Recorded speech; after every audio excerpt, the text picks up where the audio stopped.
Ladies and gentlemen, it's bowl season. I can't hear a word you're saying. It's bowl season here.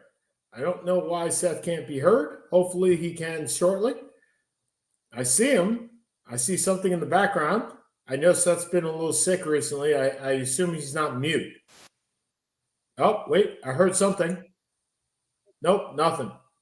Absolutely nothing. Can you hear me, my friend? Can you hear me? I guess you can't hear me either. I'm not sure what this is. Anyway, Seth is looking into what the problems are. It's bowl season here at I would say the wild world of sports, but we're not really the wide world of sports, are we? No, not so much. We are here at Seth and Sean Sports Radio. I'm going to make sure you guys can hear me listening in. Just hold on one second. Do you even know I can't hear you? Now I can hear you. Can you hear me? I can hear you, buddy. Anyway, he's now he went off the reservation. Hopefully he'll be back in a second. Bowl season, Syracuse has accepted their invitation to the Boca Raton Bowl. Now, the irony of this is, of course, I used to live in Boca Raton. As such, I am dressed like a person that would be in Boca Raton. We are playing the University of South Florida on December 21st. I will not be there. No chance in hell of me going to that game. As much as I would like to be, I will be traveling the next couple of weeks. Next week, I will be in Providence. The following week, I will be in Hartford. And the following week after that, I'll be back with Seth and his family in New Jersey. So good times had by all. We were going to talk small versus big Hall of Fame today, and I'm sure we'll get to that in a little bit. But the question is here, where is Seth Kamens? more than anything else, where is Seth? So 21 years I have been rooting for chaos. 21 years I have been rooting for the college football playoff to fail. 21 years it has taken for this to happen. And the thought process has always been for me, it would take until such time as it would take the time within that period to get this done. So that way we would have a bigger playoff, right? So if you had a team like Florida State, which this year goes 12-0, and doesn't make the college football playoff, which only has 4 teams, that it would make it so we would have a bigger college football playoff. And ironically, next year we will. We'll have 12 teams. And as Seth likes to point out every year, if you are the 66th or 69th team in the NCAA basketball tournament, you don't have a leg to stand on. You should have played to be the 16th or the 20th. If you're arguing for the last spot in the NCAA tournament, chances are you don't belong there. If you're going to argue to be the 13th team in the NCAA college football playoff, you probably wouldn't be around there. It looks like Seth might have joined. Seth, are you there? Can we hear you? I heard you for a second and you were gone. Well, I can hear you now. I can't hear you again. Hold on. I can hear you, buddy. So anyway, hopefully his speakers will work in a minute or so. But it looks like, yeah. So just so I know, you can hear me, correct? I can absolutely hear you. So right now we have a college football playoff of Michigan, Washington, Alabama, and Texas. And I'm really happy to see Texas there as the one. Why are they the underdog you always love? Oh, you can hear me now. I can hear you now. It's funny how you came in right as I say that. I said for 21 years I've been rooting for chaos, and the reason I've wanted chaos is so they would make a change. And of course, now that they're making the change, this is the year I get the chaos, which doesn't exactly bode what I wanted, but Seth, your thoughts? Florida State not making it in 12-0 could conceivably still win a national championship. It's No, possible. they can't. It's possible. No one is going to vote for them if Alabama wins the national title. No one's voting for Florida State. It would be ironic if they beat Georgia more convincingly than Alabama did. I think it's the wrong call. I think it's the wrong call for a bunch of reasons. Number one, I don't think Alabama is one of the 4 best teams in the country. Alabama won 1 game. We're talking 2 weeks ago, they needed a miracle on 4th and 31 to beat Auburn. They barely beat South Florida. They've not been very good. They have not been an Alabama team this year. Well, no, this year was supposed to be a rebuild, right? This year was supposed to be a transition team. This exactly. might be this may be Nick Saban's best coaching job because No. This is not Nick Saban's best coaching job. I mean, look, he's done. I shouldn't say that. Fine, because the team is not as talented as they've been. Right, that's my point. He has less I get that. this year. But that doesn't change this fact. Is they have not been impressive this year. Now, yes, have they been better the last month? No, because they beat Auburn on a miracle. To give you perspective, Auburn is playing Maryland in a 6-6 versus 7-5 bowl game. They got incredibly lucky for this game to even be relevant. Florida, look, if you want to put the 4 most talented teams in, Florida State is not the most talented team without Jordan Travis. But the practicality is their defense was much more dominant than anyone else. They dominated a good team. Their offense looked like crap, but their quarterback who played is probably not not going to be playing in the bowl game anyway. Their backup should be there. They beat decent enough teams. I mean, Alabama, the SEC was not great this year. We always talk about the SEC is, so far above and beyond everybody else. It wasn't this year at all. There was no great out of conference win from the SEC, any of these teams. In fact, Florida State beating LSU is as impressive as any win really Alabama had other than Georgia. They beat Florida. I mean, again, these are better than Alabama Alabama had 3 cupcake games out of conference, and they had Texas. And Texas beat the living crap out of them. So, yeah, it was in September, but that's no bearing. You lost by 18 at home. Your argument's lost. So I don't think they belonged. I am happy to see Texas in there. And the reason the reason I'm happy is because while I seriously think that the CFP, whatever you want to call it, screwed up by not putting Florida State in, they at least didn't screw up enough to put Bama in over Texas, where Texas, right, they couldn't have messed it up that badly. And I could have that would have been ludicrous. No, I mean, their argument is, I want to put in the 4 best teams. Well, the reality is, I don't think Alabama is one of the 4 best teams. And you're also looking forward. To my point is the CFP or anything should be looking to reward teams that have done well. You look backward. You don't look forward. You look to reward what they have accomplished. Also, as Mike Norvell said, I think it was Mike Norvell, or it may have been the chancellor of Florida State, that said, what good is the regular season if you're not rewarding the regular season?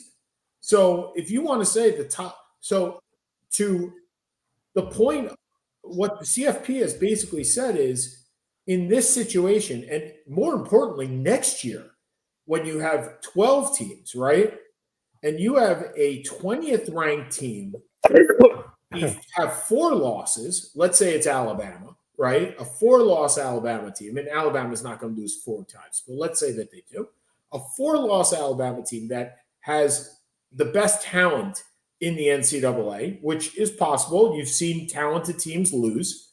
And you have a 2-loss or even a 1-loss Central Florida, or 1-loss, let's say USF, or a 1-loss SMU. I'm just picking up teams, right? You're going to tell the way that this went is, if it's within the rules, which I don't think that there is a loss number, right? It's not 2 losses or 3 losses. You could conceivably say Alabama's a better team. They should be in the CFP. Yeah. That's the precedent you just set. This has been the entire issue, is the 4 most deserving versus the 4 best. And hold on a second. Wifey's calling. So we took him off. Yeah, that's my big issue. It is my totally big issue with that you are not rewarding what you have done. You're moving in the forward direction. And I just don't like it. I don't like any of it. We're going to get to something else that came down today that the NCAA president said about NIL, which totally boggles my mind. And we'll get to that in a second. But to Seth's point, you're not rewarding what you've done. The regular season means nothing. But the whole premise is their feeling is that it should be the 4 best teams, not the 4 most deserving. And again, then the regular season doesn't mean squat. Right. Okay. So to me, the 4 best teams, I don't think Alabama's one of the 4 best teams. I honestly don't. I think Oregon's better. I actually think Georgia's better, although they lost. They just didn't play well. I mean, if we're really not basing it on, well, the games, you're basing it on the eye test. I don't think Alabama's one of the 4 best teams I've seen this year. But I get that. I don't like the premise that you're basing it on the eye test. No, but that's what it's supposed to be. The basis of the eye test to me, and I have not watched every college football game. Right? The eye test to me is Oregon should be in there. That's the eye test. Yeah. Why would they not be in there? Like, why? Well, they have 2 losses, but again, okay, but losses obviously don't matter.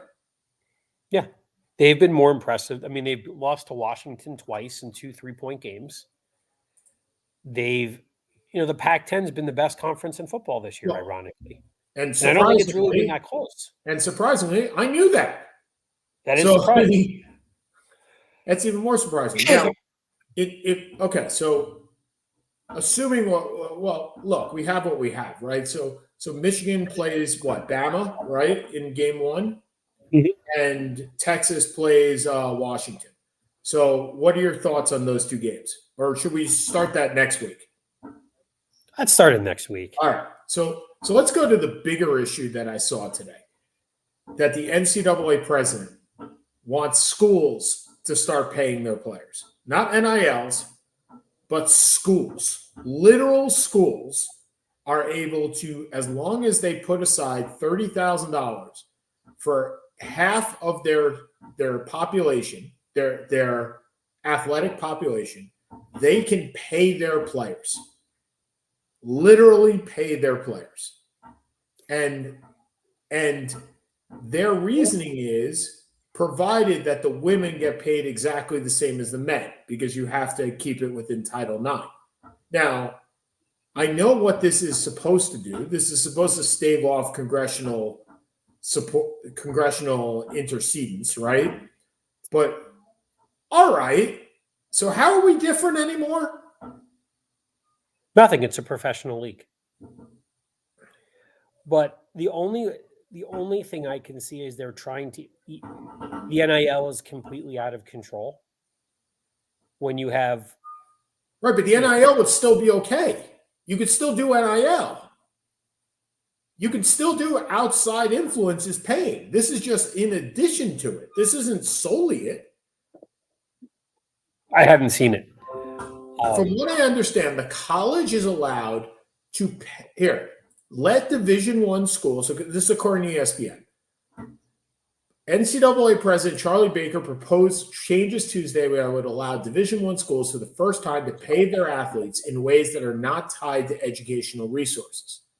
So Baker shared the proposed changes in a letter. If Division I schools choose to adopt the rules, they would be allowed to enter into name, image, and likenesses with their own athletes.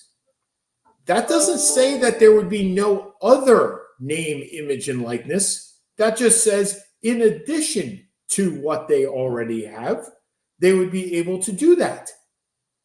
Holy cow. Are you kidding me? Like, I really don't know where the end of that would be. And first of all, you have to be able, like I said before, you have to be able to put $30,000 per athlete for at least half of their athletes on an annual basis. So, and this is across the entire school. I don't know how many schools have a budget for that. Or no, because we're talking hundreds and hundreds of students. Right. It's every athlete. It's not just football. It's not just basketball. If you want to, so how many athletes are there at Ohio State? Right. Let's just say there are approximately 1,000 student athletes at Ohio State. So doing math, which I'm not great at, but I will take a calculator. That is $30 million per year that you would have to put into a trust on a per year basis. Oh, no, half. I'm sorry. So $15 million. $15 million per year, Seth, in order to enter into this game. Now, there are what? There are 118 college basketball teams, Division One. I don't remember how many college football teams there are in Division One, but whatever. Let's just use basketball for instance. How many of those 118 can afford $15 million per year? No, it would come out of literally raising tuition, which has gone up God knows how much in the last 2 decades. Or raising ticket prices. I mean, it would be some, right? Yeah. You can't, the raising the ticket prices for many of the schools isn't going to matter. Because, I mean, let's just take Maryland or take Syracuse. Sure. Can you sell out football games? No, of course not. So why is raising the tickets going to matter? Because nobody's going to go anyway. Right. And even if I up the ticket prices by $10 to a basketball game, that's 30,000 seats times 10 games. That doesn't even put a dent in this. 30,000 times 10 is $300,000. That one I could do in my head. I don't want to do math incorrectly, so I tend to use calculators. But yeah, how many teams can partake in that, Seth, on an annual basis? Maybe 15? 20? Maybe? The only schools off the top of my head that could. Texas? Yeah, like the 5 or 6 big ones in the SEC. Well, let's go through them. Texas, Ohio State. Well, we don't know what they're running on budgets, but I mean, on a high level. Michigan. Because is Michigan, Penn State, Ohio State. Bama. Maybe Wisconsin. A&M. A&M. Right? Yeah, we'll go to Texas A&M. Yep. Notre Dame. Probably Florida State and Clemson. Because the only way I can see this working is from schools where where the football games are sold out and they can raise the prices and it's not going to change anything. Or they have humongous boosters. Like Oklahoma State could do it because of because of T-Bone Pickens. Right. So let's say Oklahoma State. Can Oklahoma do it? Yes. Okay. Anybody else in the Big Ten can do it? I don't think so. Washington or Oregon can do it. Oregon may be able to because of Phil Knight. USC could do it. All right, let's take them out. So that's just off the top of our head. 1, 2, 3, 4, 5, 6, 7, 8, 9, 10, 11, 12, 13. By the way, you said a couple of weeks ago that there would be a new bracket of NCAA football. The top 20 schools, and then everybody else. Everybody else would be a second-tier school. This is what gets you there. Yep. This rule will get you a top 20 bridge, whatever that is, group, and then everybody else will be the also-rans. That's what it'll be. And I'm not sure if that's the intent of making the Super League, for NCAA, but that is the Super League of NCAA right there. This is the haves versus the have-nots. And this boggles my mind that this could even be broached. By the way, I think Miami might be in there too. They may. Again, this depends on boost. Oh, LSU could be in there also. Yes.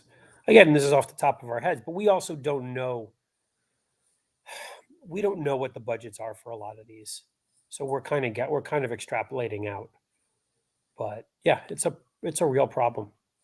That's I had seen it. I've just been a little bit out of it the last couple of days, or I just didn't have a chance this morning to look through it. Yeah, that totally. I mean, just seeing that boggled my mind.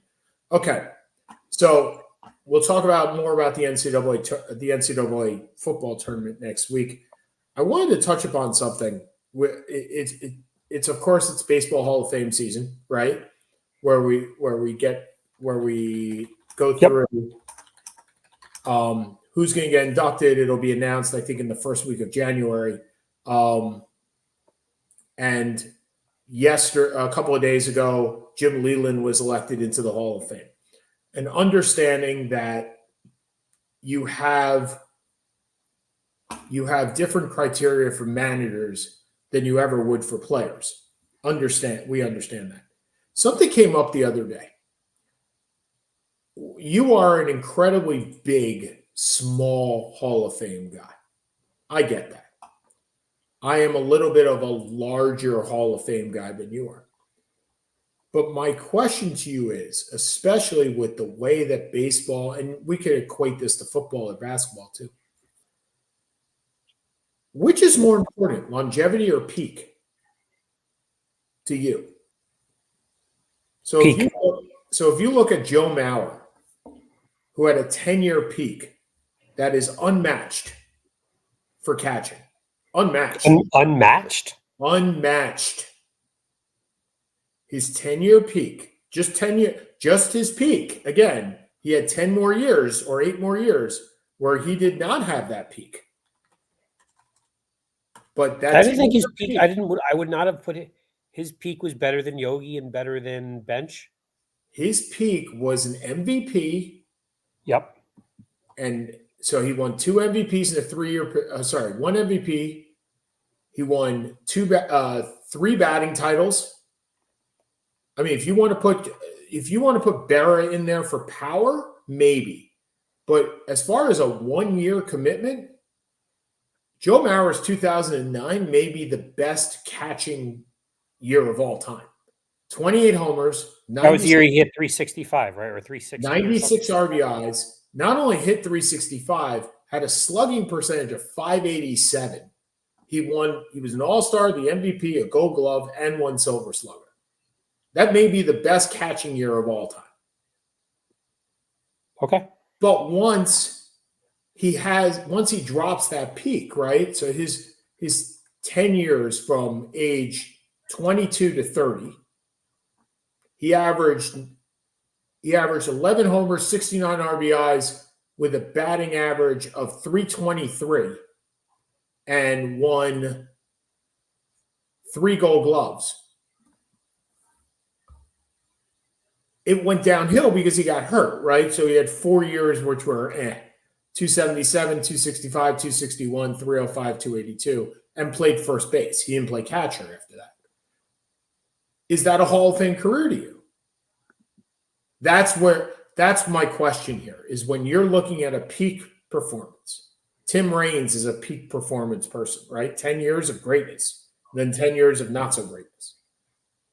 Where does your Hall of Fame lie? Chase Utley is going to be the perfect person of peak versus not peak. I would think it. I mean, I believe in peak. I mean, because I'm a small Hall of Fame guy. I think you have to go by peak. You know, the Don Suttons of the world, to me, are not Hall of Famers. They're very good players. I'm actually surprised. I'm pulling up to use you. I'm pulling up Baseball Reference because I know it's your personal favorite. To Joe Mauer? Yeah, from Mauer. Okay. I'm actually surprised his power numbers are that low. I knew he wasn't a power hitter. I didn't know he was that little of a power hitter. So here's your most similar in ages, which is what we were talking about, right? Because once you get to 31 for him, it drops off. 22 is similar with Campanella. 23 is similar with Campanella. I don't know who Shanty Hogan is, but that was 24 and 25. That sounds like a guy from the 1880s. Yeah. 26 was Bill Dickey. 27 was Mickey Cochrane. 28 was Mickey Cochrane. 29 was Mickey Cochrane. And 30 was Buster Posey. Those are Hall of Famers. All of them. And Posey may be another one where you look at it and go, okay, peak versus not peak, because Posey only played 12 years in total. He won an MVP. Sorry, he won an MVP. He won he was the rookie of the year, won an MVP, won 3 World Series. I mean, definitely the best catcher in baseball for that period, but really only played 11 years as a catcher. So if you're going, these are what I'm talking about, peak versus not peak. You can easily distinguish it to me in the NFL, right? You have your Terrell Davises, which are certainly a peak performance person. No longevity with him. And the opposite of him would probably be Frank Gore, where Gore was never the top running back of all time. No, he was. Nor was he per se a compiler, but yeah, correct. He was the top. Correct, but that's what I'm saying, right? There's your longevity of a very, very good, probably better than Sutton ever was, but neither one of them won the awards. Neither one of them won. I don't think Gore never won a Super Bowl. Gore never had a rushing title. Gore never did any of that. Did Gore never did win a rushing title? I don't believe so. So if you have that, where in your small Hall of Fame, so coming up this year on the ballot is definitely the interesting people like that. You have Adrian Beltre, who is a surefire Hall of Famer.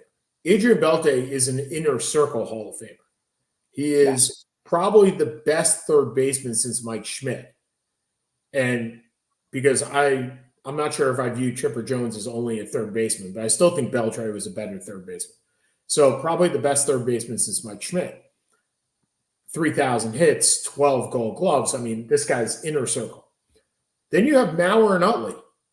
And then you have your holdover, Andrew Jones, who from 20 to 30 was the best center fielder in baseball. That's name was not Ken Griffey Jr. And he was at the end of Griffey, so he may have been the best center fielder at that time too. Is it? I don't think of these people in that regard because they all played in such small. They played in such small markets. Well, Andrew Jones definitely did not play in a small market. No, but he didn't play in a. I hate to say because East Coast bias includes Atlanta, but I mean he didn't play in any. When I think of the best players of that era, I don't think of Andrew Jones. It never comes. I mean, he was someone who he was. I remember him more as a great defensive player than even as an offensive player. Yep. I don't remember him as, and again, you're more the baseball aficionado than I am, but I wouldn't. And I know the stats I think warrant it, but I never thought of him as that good of a player. So 97 to 2006. First of all, he wins a Gold Glove every year. Right? Yeah, agreed. He was an amazing defensive player. I'm not conceding. Average is 34 homers, 101 RBIs with a 268 average.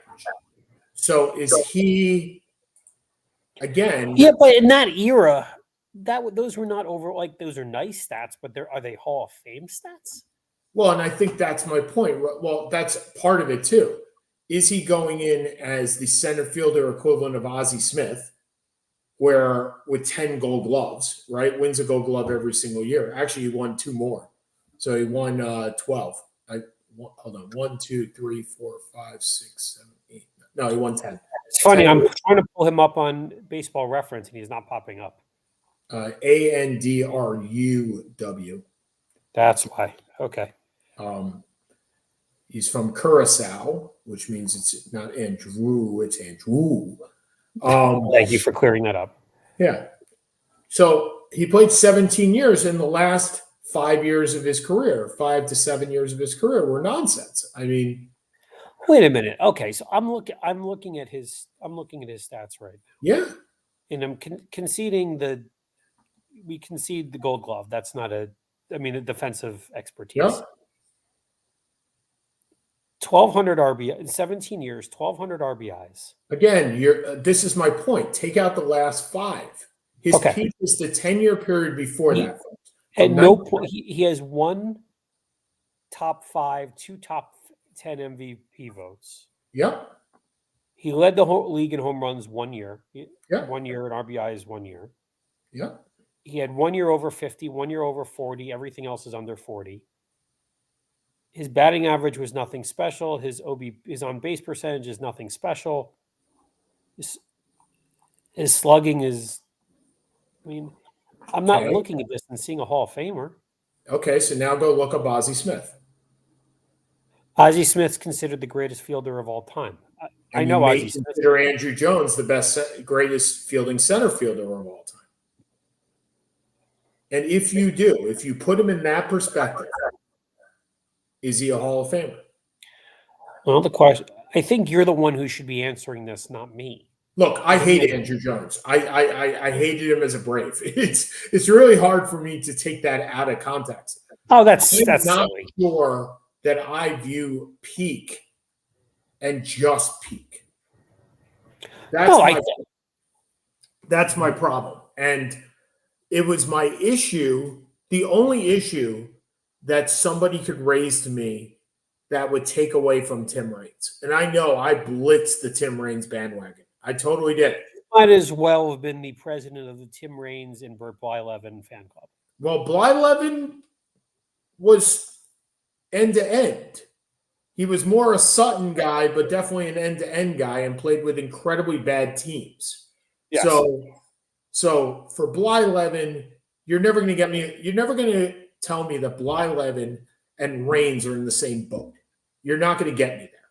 If you want to tell me that Blyleven and Nolan Ryan are in the same boat, I'll get you there. Because if you want to convince me that Ryan was better than he was because he had horrible support, I'm in with you. Ryan had a 7-16 record 1 year and led the league in ERA. Yep. That's next to impossible to do. So without any run support. I would actually compare Tim Raines and Andrew Jones. So you got Tim Raines, who is the second best leadoff hitter of all time, in my opinion. And you're comparing him with Andrew Jones, and it's a lot closer than you think in this comparison. And again, we're chalking this up to Baseball Reference, but I'll do it. Is if you look at this, right? Wrong tab. Sorry. No, it's the right tab. No, wrong tab. Hold on. Here it is. You want to chalk it up to a tab, right? Where your WAR is 69 to 62. Your OPS, obviously, Raines was a better offensive player, but here's the big key, right? 10 Gold Gloves,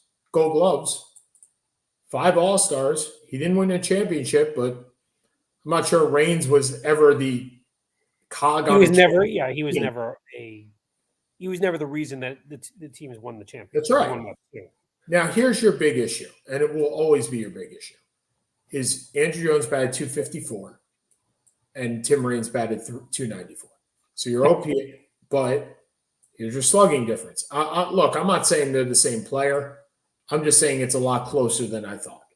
And so the question is, do you take the entirety of that person's career? And let's go back to Joe Mauer, where you have a 10-year peak, right? Where he was definitely the best catcher in baseball, if not, and probably the best catcher since Bench, if not better than Bench.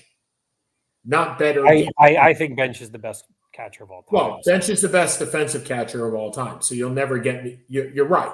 He was better than Bench for that. Sorry, he was Bench. No, he was not. Yeah, Bench was better than him. But when you look at these guys, and you look, especially if you're looking at Chase Utley, you're in the same ballpark of a 10-year peak, and that's it. And if you're going to do I that, also wonder if the era that they're playing in matters. It should be taken more into account in a hitter's era. And again, I'm not sure. I don't know Utley's numbers. well, and I think that's what I'm asking is so taking into account the era that we play in today, right? So these guys are all guys in the last 25 years. I'm not looking at 80 Joss who only played 9 years and suffered a brain aneurysm and was Or Ross Young's. what? Or Ross Young's. Or Ross Young's. Yeah. I'm not looking at Ed Delahanty or somebody along those lines that played in 1894. I'm looking at guys that we saw that would. Now, I know the Hall of Fame in some ways is did you pass the eye test?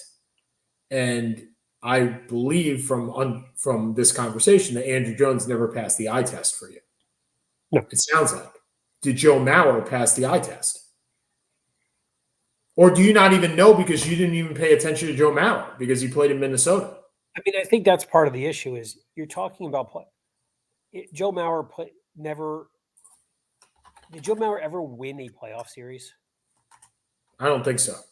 I think he might have won one, right? Because him and Morneau won one series. The year that Morneau won the MVP. I think it was 2005. So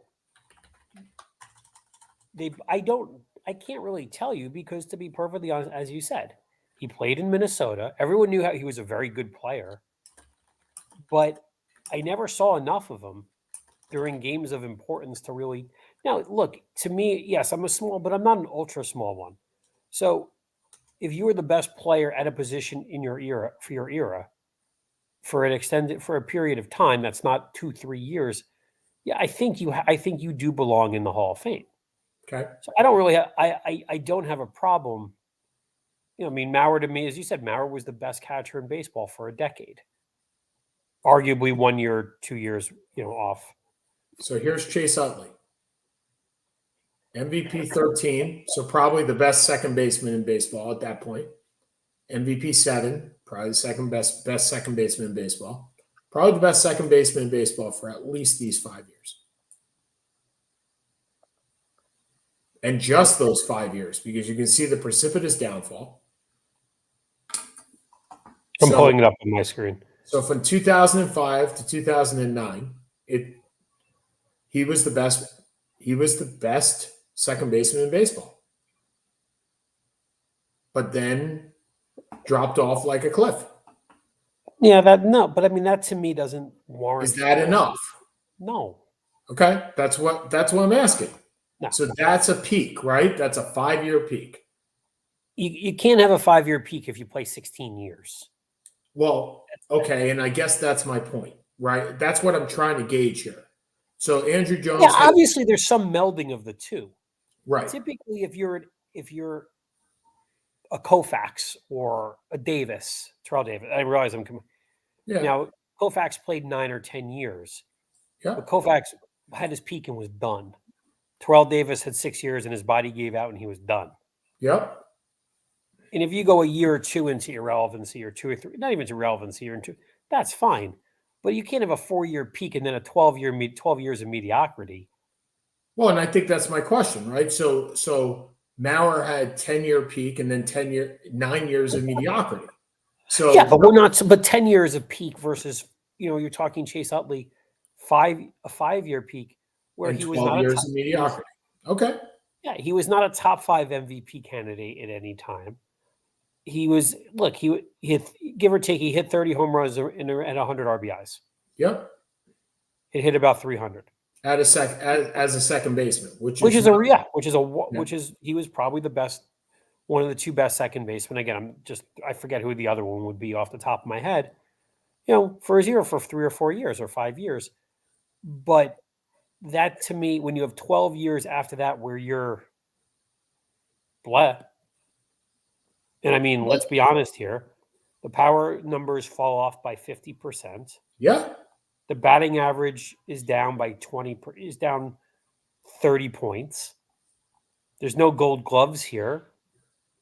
There's no Okay, so So when that's gonna bring me to my next guy. Okay. And this is gonna be this is a lot closer than I thought it was. First of all, David Wright. So David Wright had a 9-year peak. He only played 14 years. In that 9-year peak, he averages 22 and 90 with a 300 batting average, top 10 MVP candidate 4 times, 3 Gold Gloves,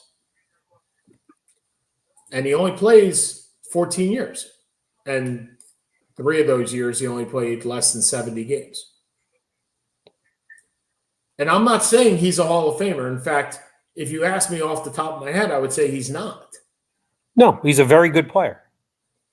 But when you look at it, if you're just looking at the peak, he's a Hall of Famer for the peak. He just didn't have the time to get the counting numbers. And we all know that counting numbers are important. His career mimics very closely to one of your favorite guys. Bob Mattingly's. Yep. Yeah, and I had said that I think on the show years ago that you could make a legitimate argument from 1984 to 1989. Don Mattingly was the best player in baseball. But that's only 5 years, not 10. No, from 1984 to 1989. 5 years.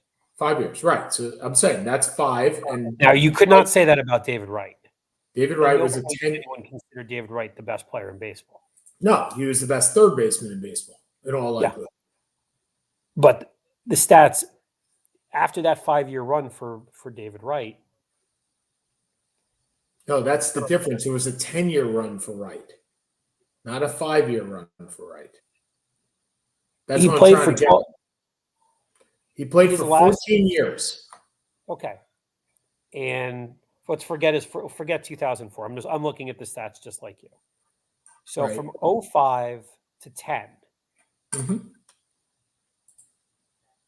He's pretty much as just 05 to 10.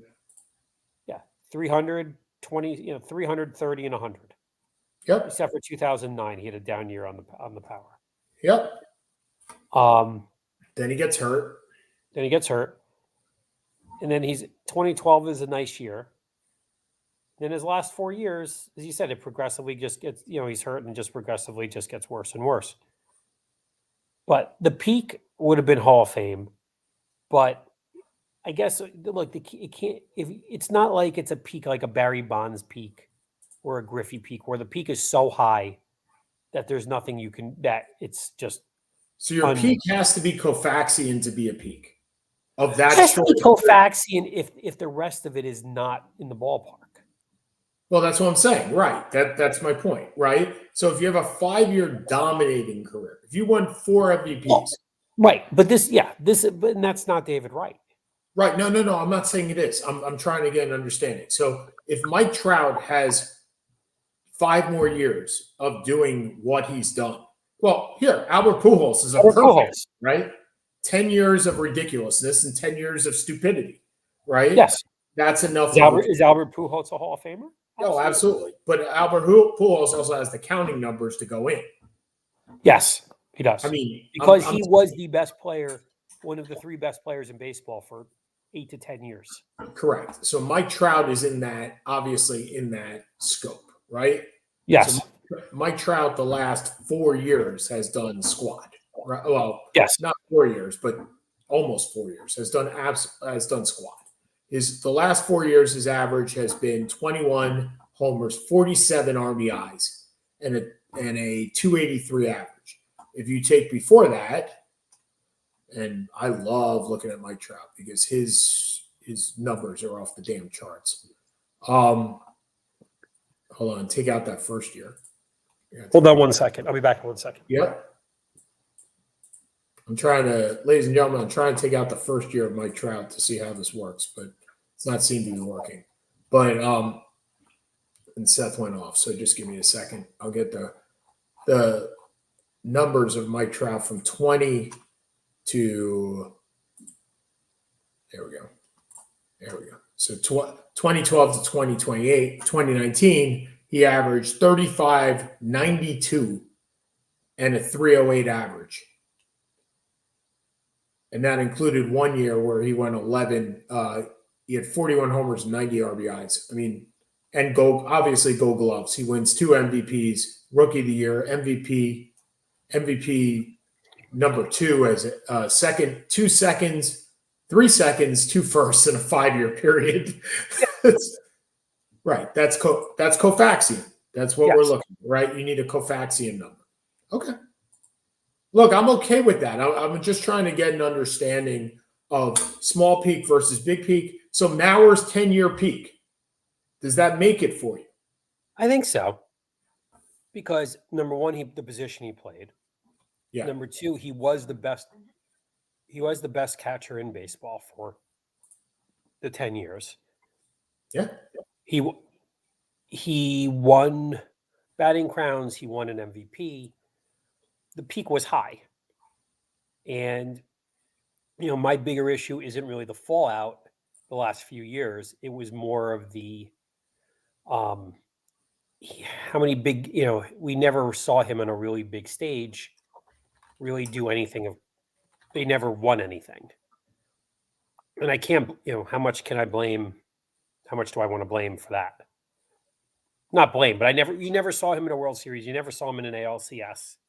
Or maybe he was in one ALCS. I don't know. Right, but that's the difference between baseball and basketball, right? If you want to fault a player in basketball for not taking over and being in the playoffs, go for it. But much as we can't fault Mike Trout, who was Superman for the Angels, not getting to the playoffs, because you can't. He's one of 26 guys. He's not one of 5. He can't dominate. Okay. So the winter, we got about 13 minutes left. The winter meetings are taking place. We're at the beginning of Hot Stove League, which in some ways for you is probably more interesting than the actual season. Well, it is for you too, typically. I don't know. For baseball, it's generally not. For basketball, it certainly is, because I like to, when it comes to the off season, when it comes to basketball and football and hockey, you're trading and there's money that needs to be dealt with, right? It's always because of the salary caps, there's always intricacies, and you're trading draft picks, and that stuff is always interesting to me. In baseball, it's just damn money all the time. And that to me is not interesting at all. I do like to know where players are going, so I'm going to ask you these questions. And off the top of my head, where is Shohei Ohtani going to wind up, and when will he sign? Next week with the Dodgers. Okay. I think it'll actually be this week with the Dodgers. I wouldn't be surprised if he's done by the end of this weekend. As a fallback, here's the thing. I don't think he leaves LA. So whether that be Anaheim or the Dodgers. You think there's a chance he resigns? I do. I think there is. I think when you have – we've heard nothing about Ohtani, right? I mean, nothing. And something about that to me means he likes – comfortability. And maybe I'm wrong. Maybe I'm completely off base. But if he stays in with the Angels, he doesn't have to do all the dog and pony shows. He's just there. He just continues on his merry way, right? And he's got Mike Trout to help him with that. So not really sure. By the way, the GM of the Angels came out today and said 100% we are not trading Mike Trout. So to all those Philly fans that thought they had a chance, sorry, not going to happen. It was going to be really hard anyway. He has a no-trade clause, and he really doesn't like attention either. So no, he doesn't. He's not going anywhere. Okay. Yoshinobu Yamamoto. Where is this? The 25-year-old Japanese flamethrower. Where does he wind up? I think he winds up with the Yankees. And I think he winds up with the Mets. I think that is... We're just going to throw a boatload of money. You're going to throw too much money at. What do you think you're going to throw at him? Sorry, my dog is going crazy.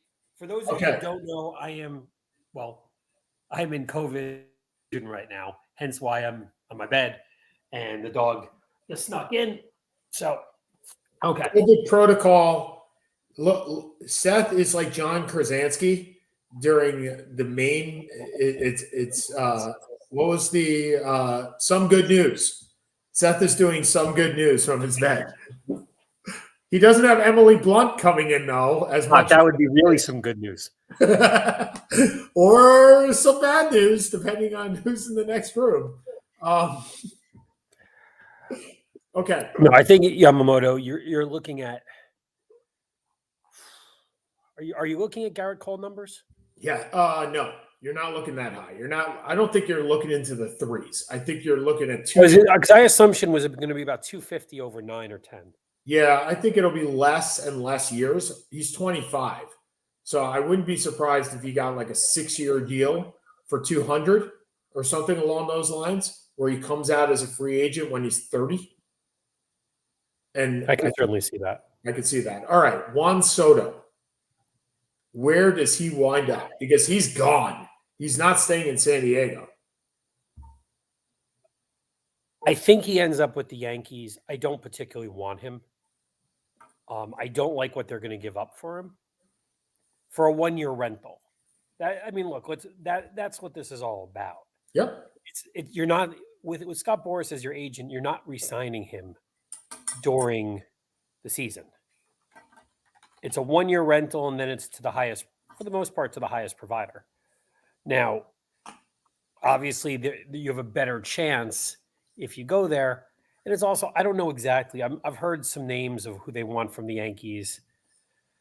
I don't think the Yankees are in a position to be giving up any kind of pitching at this point.